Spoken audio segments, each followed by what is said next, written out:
Mwanablogu tajika katika mtandao wa kijamii ya TikTok, Milka Nyatuga almaarufu kama Milly wa Doc alifariki wiki hii kwenye hospitali ya rufaa ya kaunti ya Nakuru, huku kifo chake kihusishwa na uhusiano wake wa kimapenzi na mpenziwe wa awali.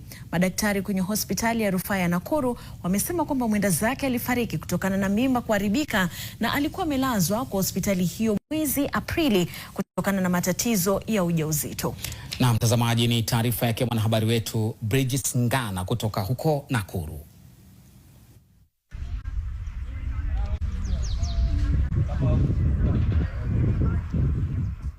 Jumanne wiki hii, Milka Nyatuga, mwanamitindo kwenye mtandao wa TikTok, alifariki baada ya kuugua kwa muda kwenye hospitali hii ya rufaa ya Nakuru. Kifo chake kikipokelewa kwa mshtuko kwenye mitandao ya kijamii, huku wengi wakitoa sababu ya kifo chake.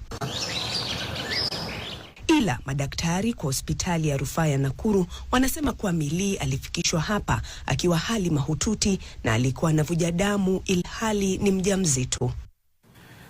She was admitted here on 26th at around 3:30 p.m.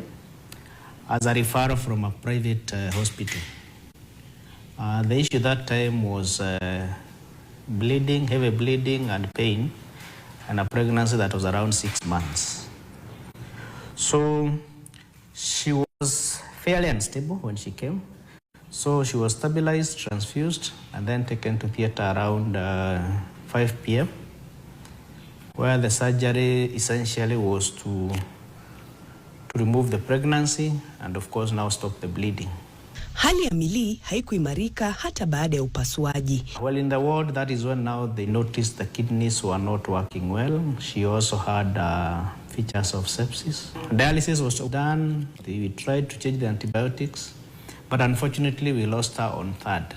Kulingana na mkuu wa hospitali hii, mwenda zake alikuwa amelazwa awali kutokana na changamoto za ujauzito, ila aliondoka hospitalini kando na hiari za madaktari.